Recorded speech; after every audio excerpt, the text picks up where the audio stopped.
Aujourd'hui, on est capable de produire 50 000 masques par jour. Mais D'accord. aujourd'hui, demain, ce sera 55 000, après-demain, 60 000, etc.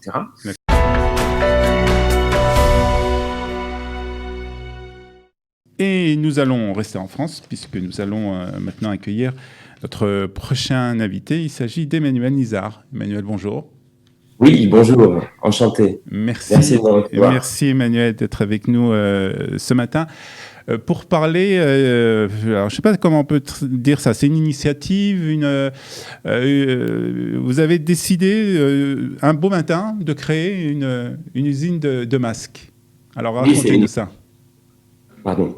C'est exactement ça. Un beau matin, je constate que en France, on est en pénurie de masques, comme tout le monde a pu le constater.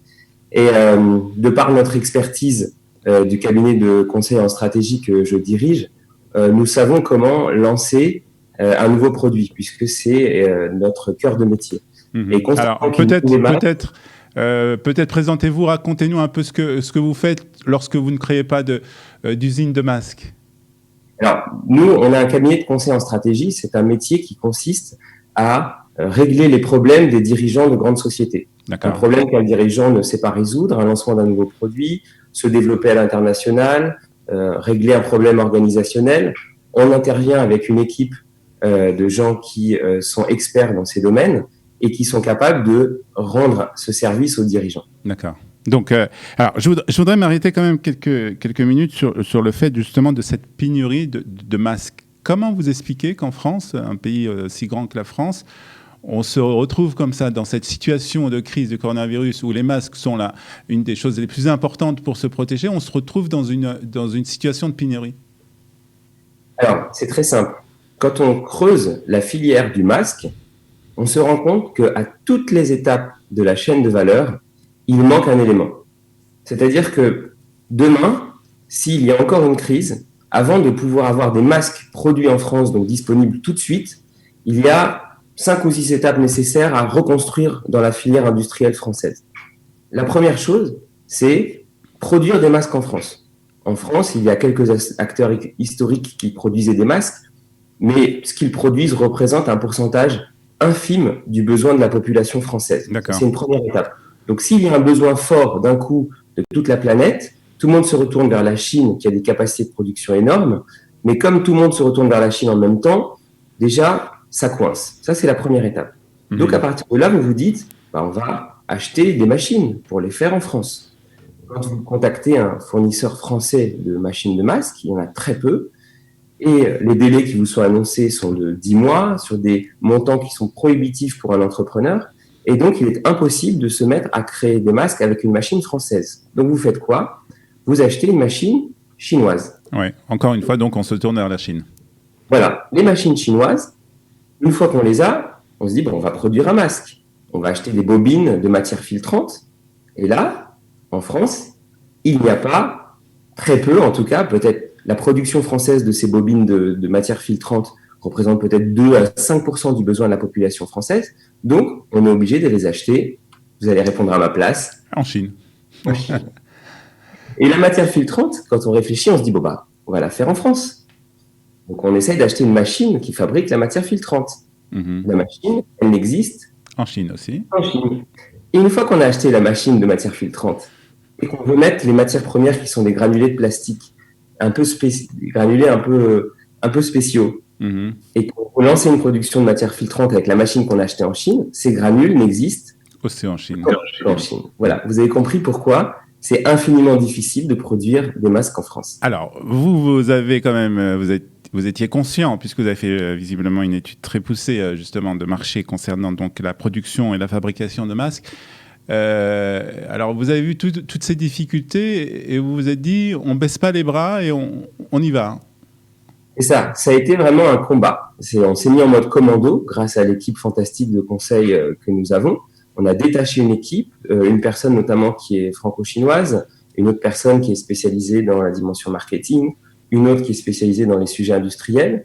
Et on s'est dit, voilà, on a 1 mois et demi pour le faire, sinon ce sera trop tard. Et alors, c'était quand cette décision a été prise? Le 1er avril à peu près. D'accord. Ok. Donc 1er avril, vous dites, on y va, il faut absolument que dans un mois et demi, on ait une fabrique, une usine de fabrique de masques en France.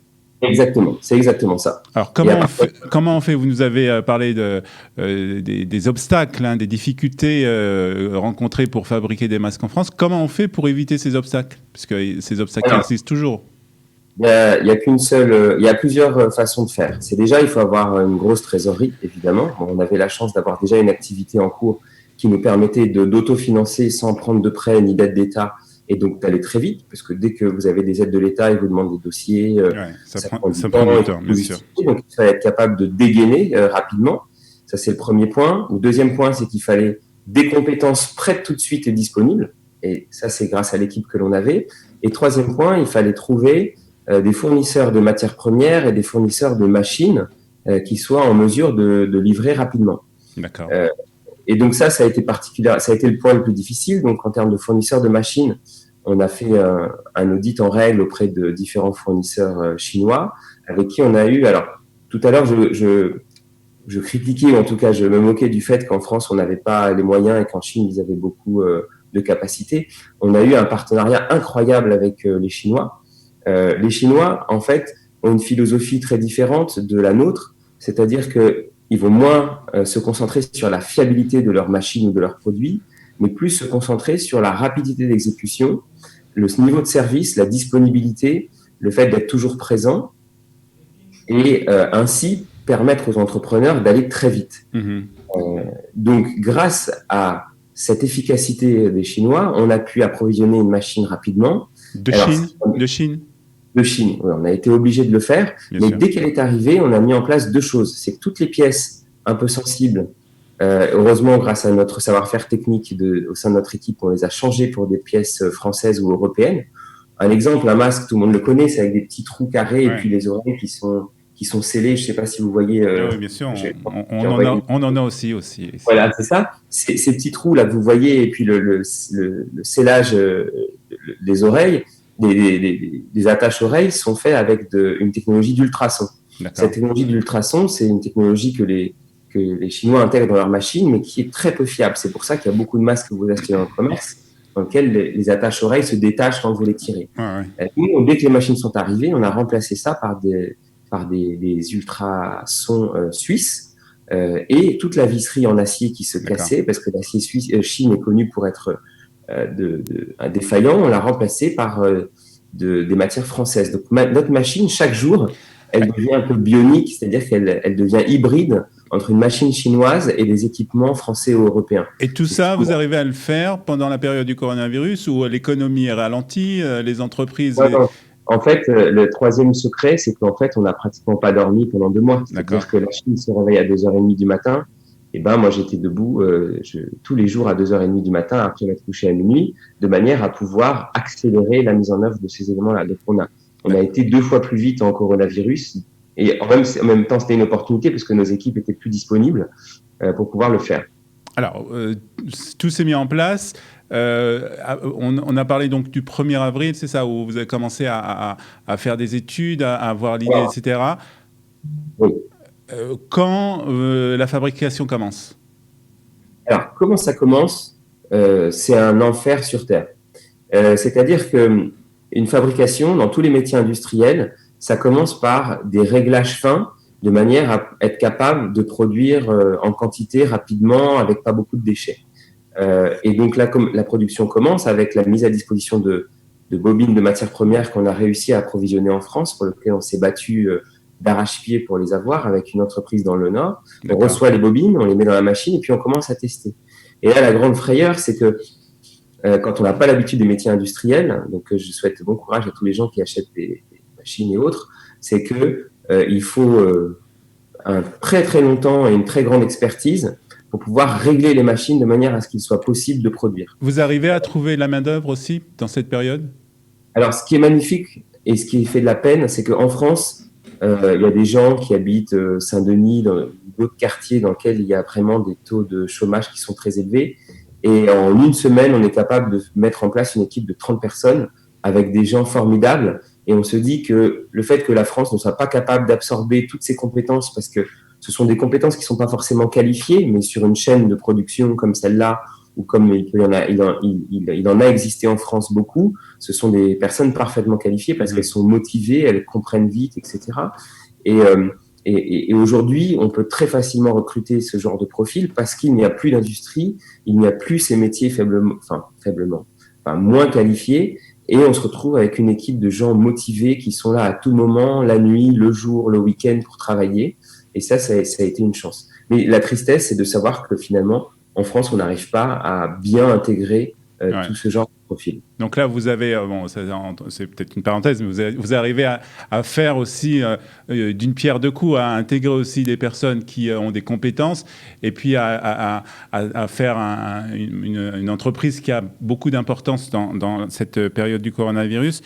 Vous nous dites que vous avez rencontré des difficultés au début pour la fabrication. Ces difficultés, vous arrivez à les résoudre rapidement ? Oui, par le combat. C'est toujours un combat. C'est pas évident. Il faut des grandes expertises. Alors là, pour le coup, c'est d'autres profils que l'on recrute.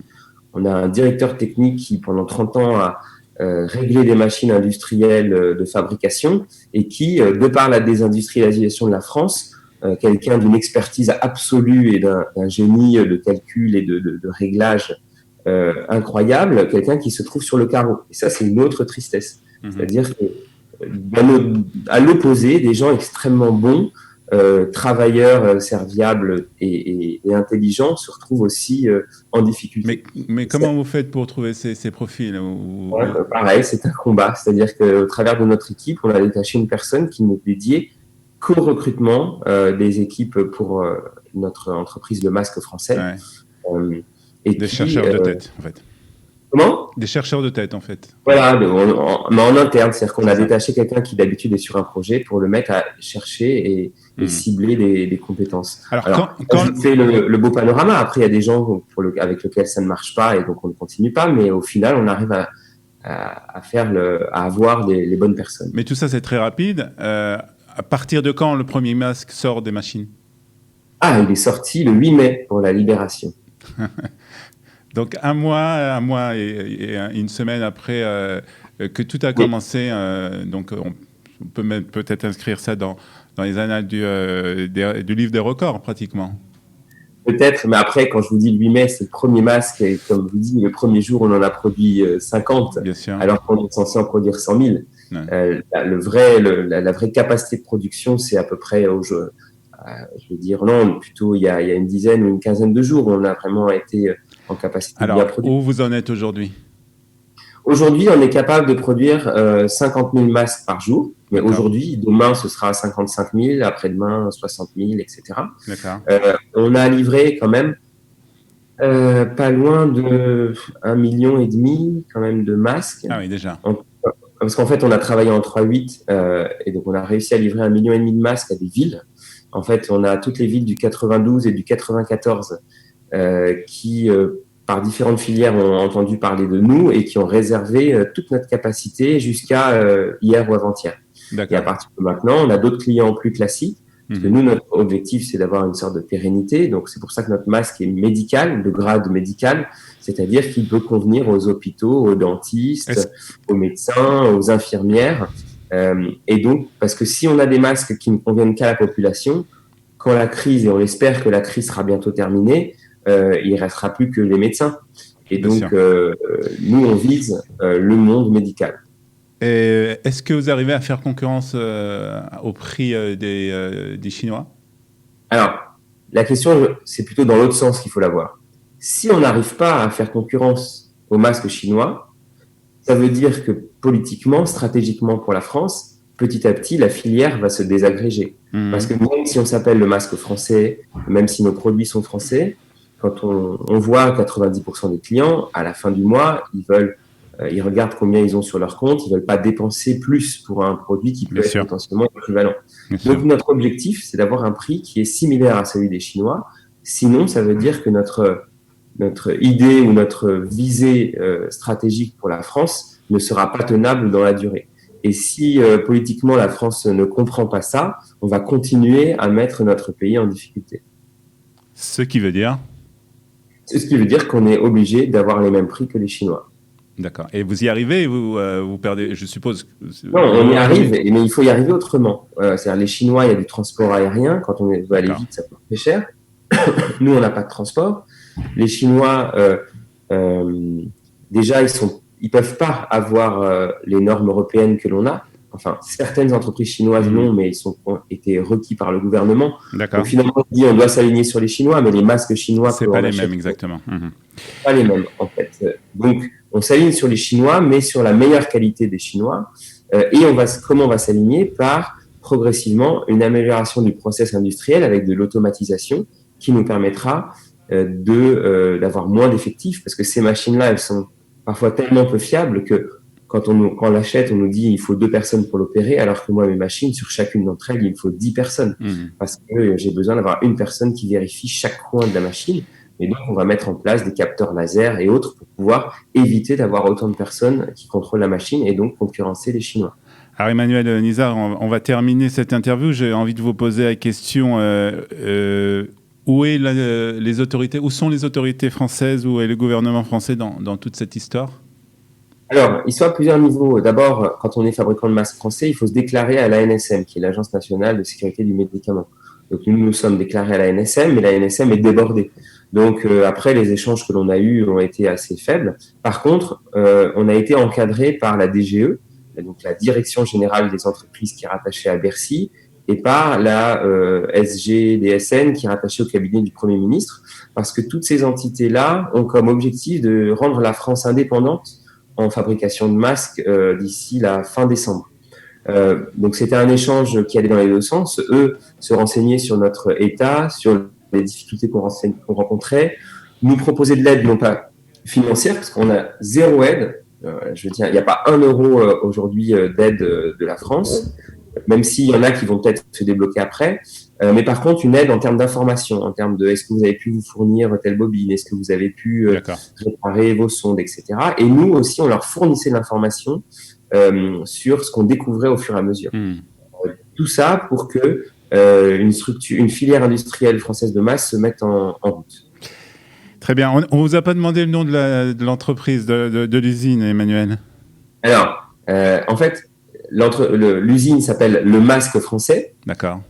Je ne sais pas si je vous ai envoyé une photo. Oui, on l'a mis tout à l'heure. On l'a mise. Voilà, ok. Le Masque Français. Et puis le cabinet en fait de conseil qui a organisé tout ça s'appelle Simple and New, donc simple et nouveau, qui est notre philosophie. Il faut faire simple, il faut faire nouveau. C'est au cœur de ce qu'on a construit avec le Masque Français. Très bien. Et dernière question vraiment, c'est une production uniquement en France ou vous avez des intentions d'exporter peut-être dans d'autres pays? Alors, on est déjà en demande d'export de nos produits français vers l'Espagne, mais on va voir comment le marché se comporte. Mais une fois qu'on a calé tous les process, tous les sourcing, comme on dit, les approvisionnements, les méthodes pour la France, on va réfléchir à savoir si on va développer les mêmes concepts de production locale dans d'autres pays. Et on est en train de réfléchir à quel pays nous viserons. Très bien. Emmanuel Nizard, Le Masque Français, merci beaucoup d'avoir été ce matin avec nous sur Studio Qualita. Merci. Merci à vous, merci infiniment. À bientôt, merci beaucoup. Au revoir. Pour tout savoir sur le coronavirus en Israël, les recommandations officielles mises à jour, les aides au Olim et tous les services proposés par le gouvernement, les municipalités, Qualita et les associations francophones d'Israël, dans cette période de crise inédite, connectez-vous sur www.info-covid19-qualita.com.